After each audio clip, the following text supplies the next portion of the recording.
السلام علیکم ورحمۃ اللہ وبرکاتہ۔ میرا نام احسن ہے۔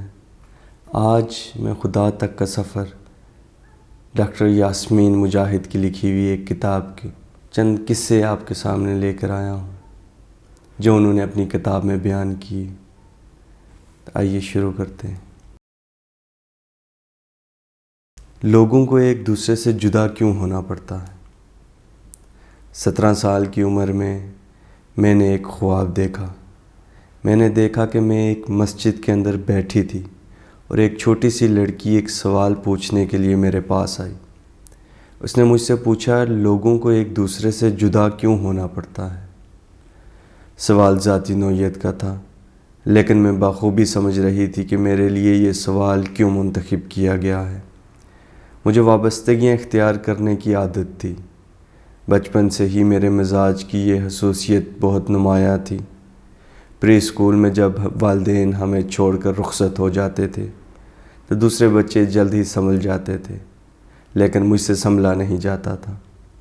ایک دفعہ میرے آنسو بہنے لگتے تو آسانی سے رکتے نہیں تھے۔ بڑی ہوئی تو میں نے اپنے ارد گرد کی ہر چیز سے جڑنا سیکھ لیا۔ پہلی جماعت سے ہی مجھے ایک سب سے اچھے دوست کی ضرورت پڑنے لگی۔ عمر کی منزل طے کرنے کے دوران جب بھی کسی دوست سے میرا جھگڑا ہوتا تو میں بہت بری طرح متاثر ہوتی۔ لوگ، جگہیں، واقعات، تصاویر، لمحے، یہاں تک کہ نتائج کے ساتھ بھی میری گہری وابستگیاں قائم ہونے لگیں۔ اگر نتائج میری منشا یا توقع کے مطابق نہ نکلتے تو میں بکھر کے رہ جاتی اور مایوسی میرے لیے کوئی عام سا جذبہ نہ تھا۔ مجھ پر ان کے تباہ کن اثرات مرتب ہوئے۔ میں کبھی پوری طرح سے خود کو سمیٹ نہ پائی۔ میں کبھی بھول جانے میں کامیاب نہ ہوئی اور میرے زخم ہمیشہ ہرے رہتے۔ میز کے کنارے پڑے کانچ کے برتن کی طرح ایک دفعہ ٹوٹ کر گر جانے کے بعد ٹکڑے دوبارہ کبھی پوری طرح جڑ نہ پاتے۔ تاہم مسئلہ برتن کا نہ تھا، بلکہ یہ بھی نہ تھا کہ اسے بار بار ٹوٹنا پڑتا ہے۔ مسئلہ یہ تھا کہ بار بار اسے میز کے کنارے پر رکھ دیتی تھی۔ اپنی ہر وابستگی کے دوران اپنی ضرورتیں پوری کرنے کے لیے مجھے اس رشتے پر تکیہ کرنا پڑتا تھا۔ میں ان رشتوں کو اپنی خوشی یا اپنے غم، اپنی تسکین یا اپنی تشنگی، اپنے تحفظ، یہاں تک کہ اپنی ہی نگاہوں میں اپنی قدر و قیمت تک کا فیصلہ کرنے کی اجازت دیتی تھی۔ اس لیے ایسے برتن کی طرح جو ایسی جگہ پر پڑا ہو جہاں سے اسے گرنا ہی گرنا ہو، ان آثروں پر تکیہ کر کے میں خود اپنی دل شکستگی کی راہ ہموار کرتی تھی۔ میں خود اپنے ٹوٹنے اور ٹوٹ کر بکھر جانے کا سامان پیدا کرتی تھی، اور میرے ساتھ یہی کچھ ہوتا تھا۔ ایک کے بعد ایک مایوسی، ایک کے بعد ایک شکستگی۔ لیکن قصور ان لوگوں کا بھی نہ تھا جو مجھے توڑتے تھے۔ ان پر الزام دھرنا ایسا ہی ہوگا جیسے کشش ثقل پر الزام دھرا جائے کہ برتن اس کی وجہ سے ٹوٹا ہے۔ ہم کسی کمزور شاخ کا سہارا لیں اور وہ ٹوٹ جائے تو ہم طبیعت کے قوانین کو اس کے لیے مضر الزام نہیں ٹھہرا سکتے۔ اس شاخ میں اتنی قوت ہی نہ تھی کہ ہمارا بوجھ سہار کرتی۔ ہمارا بوجھ صرف ہمارے رب کو اٹھانا ہے۔ قرآن مجید میں ہمیں بتایا گیا ہے، جو شخص اللہ تعالیٰ کے سوا دوسرے معبودوں کا انکار کر کے اللہ تعالیٰ پر ایمان لائے اور اس نے مضبوط کڑے کو تھام لیا جو کبھی نہ ٹوٹے گا، اور اللہ تعالیٰ سننے والا اور جاننے والا ہے۔ سورہ بقرہ۔ اس آیہ مبارکہ میں ایک نہایت اہم سبق پوشیدہ ہے، یہ کہ صرف ایک ہی ساتھ ہے جو کبھی چھوٹتا نہیں، ایک ہی ذات ہے جس پر ہم ہر حوالے سے تکیہ کر سکتے ہیں، ایک ہی تعلق ایسا ہے جسے ہماری خود توقیری کا تعین کرنا چاہیے، اور ایک ہی وسیلہ ایسا ہے جس کے ذریعے ہمیں اپنی کامل خوشی، تسکین اور تحفظ کی تلاش کرنی چاہیے۔ یہ ساتھ، یہ ذات، یہ تعلق، یہ وسیلہ ہمارے رب کا ہے۔ تاہم دنیا کا دستور کچھ ایسا ہے کہ ان چیزوں کے لیے اپنے رب سے رجوع کرنے کے بجائے ہم در بدر مارے پھرتے ہیں۔ ہم میں سے کچھ ان چیزوں کو اپنے کیریئر کی تلاش کرنے کی کوشش کرتے ہیں، کچھ مال و دولت میں اور کچھ مقام و مرتبے میں۔ کچھ مجھ جیسے لوگ ہیں جو انہیں اپنے رشتوں میں ڈھونڈنے کی کوشش کرتے ہیں۔ اپنی کتاب کھاؤ، پیو، عبادت کرو، محبت کرو، ایٹ، پرے، لو۔ اپنے جستجو برائے مسرت کی کہانی بیان کرتی ہیں۔ وہ رشتے بنانے اور توڑنے کے بارے میں اور تسکین قلب کی تلاش میں پوری دنیا کا سفر کرنے کے بارے میں بیان کرتی ہیں۔ وہ اس تسکین کو اپنے رشتوں میں، مراقبے میں، یہاں تک کہ خورد و نوش میں بھی تلاش کرنے کی کوشش کرتی ہے، مگر ناکام رہتی ہے۔ اور میں نے اپنی زیادہ تر زندگی بھی اسی انداز میں صرف کی ہے، اپنے اندر کے خلا کو بھرنے کا کوئی ذریعہ تلاش کرنے کی کوشش میں۔ لہٰذا کوئی حیرت کی بات نہیں کہ میرے خواب میں آنے والی ننھی لڑکی نے مجھ سے یہ سوال کیا۔ اس سوال کا تعلق ضیاع سے، مایوسی سے تھا۔ اس سوال کا تعلق دوسروں کی طرف سے نا امید کیے جانے سے تھا۔ اس سوال کا تعلق کسی چیز کو تلاش کرنے اور خالی ہاتھ لوٹ آنے سے تھا۔ اس سوال کا تعلق اس امر سے تھا کہ جب آپ صرف اپنے ہاتھوں سے کنکریٹ کو کھودنے کی کوشش کرتے ہیں تو کیا ہوتا ہے؟ آپ نہ صرف خالی ہاتھ رہتے ہیں بلکہ اس کوشش میں اپنی انگلیاں بھی تڑوا بیٹھتے ہیں۔ مجھے یہ سبق پڑھنے لکھنے سے یا کسی دانا کی باتیں سننے سے نہیں ملا، میں نے بار بار ایسا کرنے کی کوشش کے بعد اسے حاصل کیا ہے۔ اس لیے اس ننھی لڑکی کا سوال بنیادی طور پر میرا اپنا سوال تھا، جو مجھ سے ہی پوچھا جا رہا تھا۔ یہ سوال اس دنیا کی فطرت کے بارے میں تھا جو اپنے آپ میں بے ثبات لمحوں اور عارضی وابستگیوں کی جگہ ہے۔ ایک ایسی جگہ ہے جہاں آج لوگ آپ کے ساتھ ہوتے ہیں اور کل آپ کو چھوڑ جاتے ہیں یا فنا کے گھاٹ اتر جاتے ہیں، مگر یہ حقیقت ہمارے وجود میں ٹھیس پہنچاتی ہے کیونکہ یہ ہماری فطرت کے برعکس ہے۔ بطور انسان ہماری خمیر میں ہے کہ جستجو کریں، محبت کریں اور کوئی کامل چیز، کوئی مستقل چیز حاصل کرنے کی کوشش کریں۔ ہمارے خمیر میں ہے کہ ہم کسی دائمی چیز کی تلاش میں رہیں۔ ہماری تلاش اس لیے ہے کیونکہ ہم اس دنیا کے لیے بنے ہی نہیں۔ ہمارا پہلا اور حقیقی گھر جنت تھی، ایک ایسی سرزمین جو کامل بھی تھی اور دائم بھی۔ اس لیے ایسی کسی زندگی کی تلاش ہمارے وجود کا حصہ ہے۔ مسئلہ یہ ہے کہ ہم اس دنیا میں تلاش کرنے کی کوشش کرتے ہیں اور اس لیے خود کو سنبھالے رکھنے کے مجنونانہ کوشش میں ہم عمر کم کرنے والی کریموں، کاسمیٹک سرجری کا سہارا لیتے ہیں۔ اس دنیا کو ایک ایسی جگہ بنانے کی کوشش میں لگے رہتے ہیں جو یہ ہے ہی نہیں اور نہ کبھی ہوگی۔ اور یہی وجہ ہے کہ ہم اپنے قلبوں کے ساتھ اس دنیا میں رہتے ہیں تو یہ ہمیں توڑ دیتی ہے۔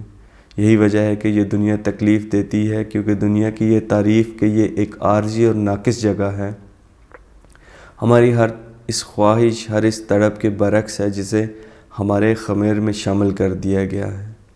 اللہ تعالیٰ نے ہم سب میں ایسی پیاس ڈالی ہے جس کی تسکین صرف کسی دائمی اور کامل چیز سے ہو سکتی ہے۔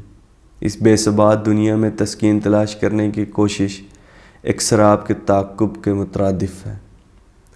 ہم خالی ہاتھوں سے کنکریٹ میں گڑھا کھودنے کی کوشش کر رہے ہیں۔ جو چیز اپنی فطرت میں عارضی ہے اسے ہم ایک دائمی چیز بنانے کی کوشش کر رہے ہیں۔ یہ ایسے ہی ہے جیسے آگ سے پانی کشید کرنے کی کوشش کی جائے۔ جلسلاہٹ کے علاوہ اس سے اور کچھ حاصل نہیں ہوگا۔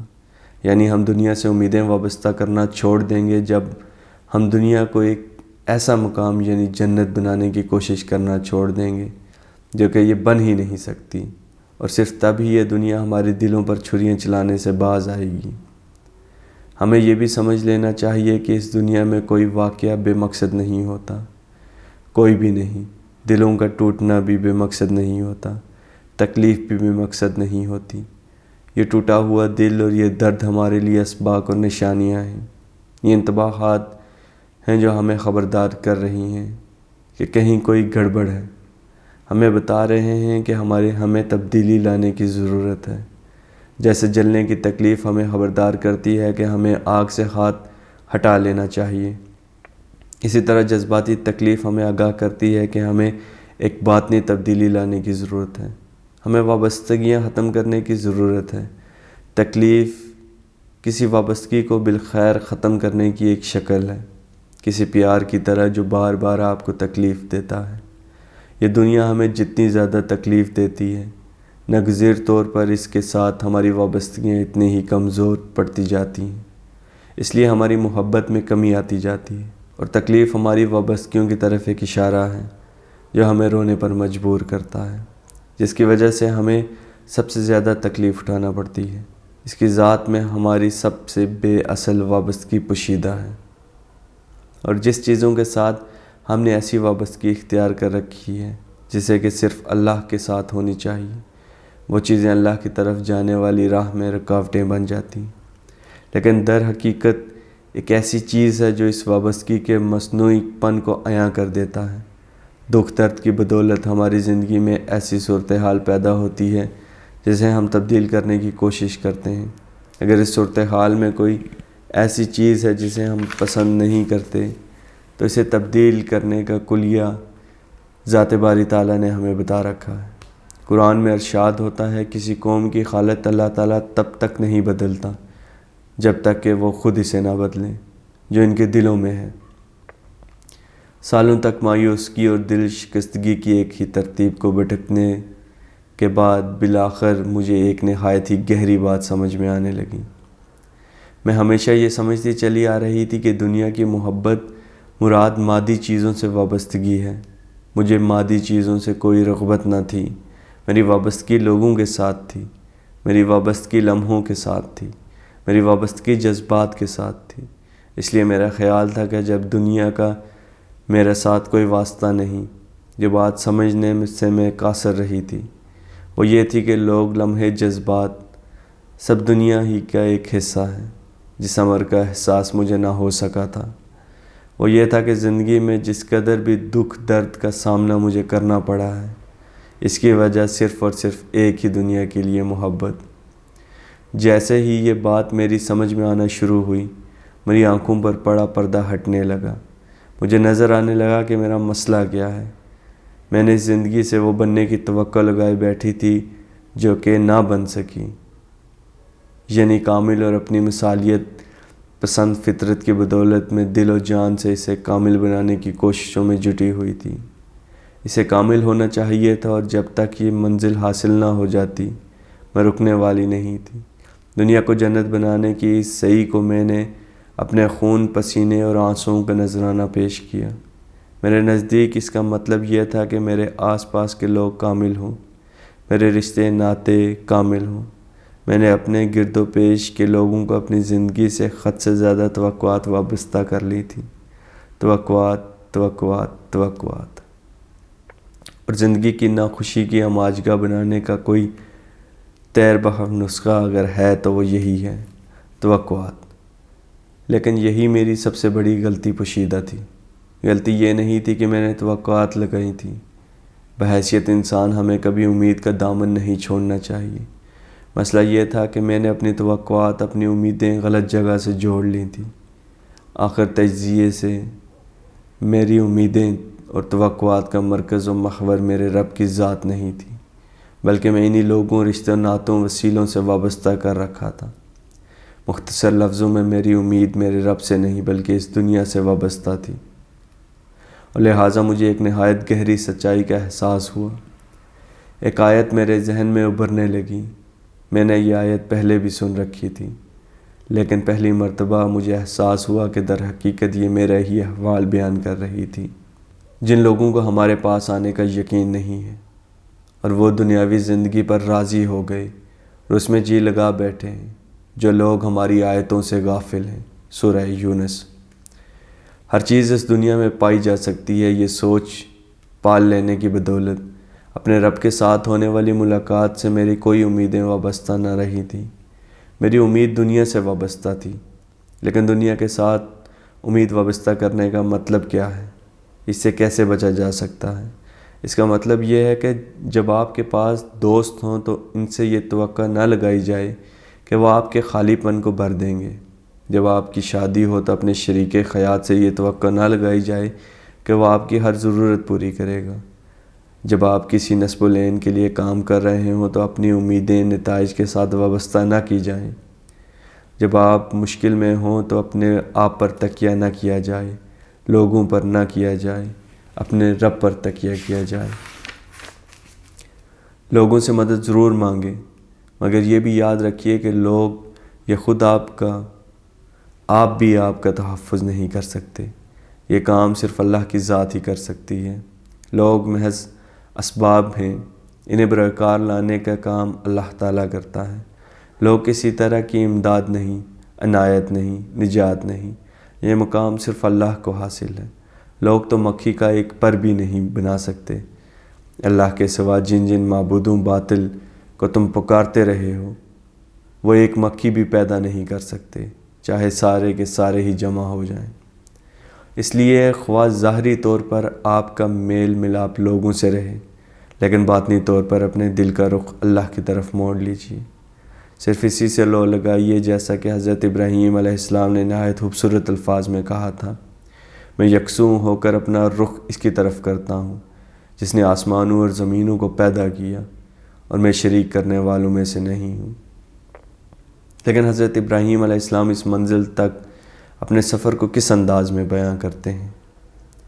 وہ چاند، سورج اور ستاروں پر غور کرتے ہیں اور اس نتیجے پر پہنچتے ہیں کہ یہ کامل نہیں ہے، یہ غروب ہو جاتے ہیں، یہ ہمیں مایوس کرتے ہیں۔ اس طرح حضرت ابراہیم علیہ السلام اپنا رخ صرف اللہ کی طرف کرنے کے مقام تک پہنچ گئے۔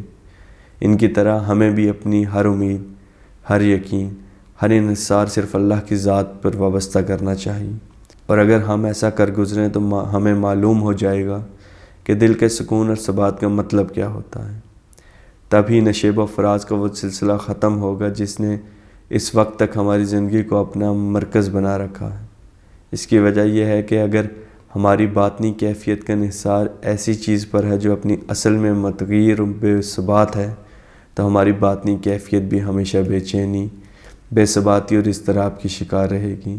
اس کا مطلب یہ ہے کہ ایک لمحہ ہم خوش ہوتے ہیں، لیکن جیسے ہی اس چیز میں تبدیلی آتی ہے جس پر کہ ہماری خوشی کا انحصار ہے، ہماری خوشی بھی تبدیل ہو جاتی ہے، ہم اداس ہو جاتے ہیں۔ ہم ہمیشہ دو انتہاؤں کے درمیان جھولتے رہتے ہیں، اور ہمیں سمجھ نہیں آتی کہ ایسا کیوں ہو رہا ہے۔ ہمیں اس جذباتی اتھل پتل سے اس لیے گزرنا پڑتا ہے کیونکہ جب تک ہم اس چیز سے وابستہ اور اس پر منحصر نہیں ہوں گے جو پائیدار اور مستقل ہے، تب تک ہمیں استقلال اور دیر پا سکون حاصل نہیں ہوگا۔ اگر ہم نے کسی بے ثبات اور عارضی چیز کا دامن تھام رکھا ہے تو ہمیں ثبات و استقلال کی امید کیسے کر سکتے ہیں؟ حضرت ابوبکر صدیق رضی اللہ تعالیٰ عنہ کے الفاظ ہیں کہ صداقت کی بھرپور ترجمانی کرتے ہیں۔ جب نبی اکرم صلی اللہ علیہ وآلہ وسلم کا انتقال ہوا تو لوگ صدمے میں آ گئے اور اس خبر کا بوجھ اٹھانے سے قاصر ہو گئے۔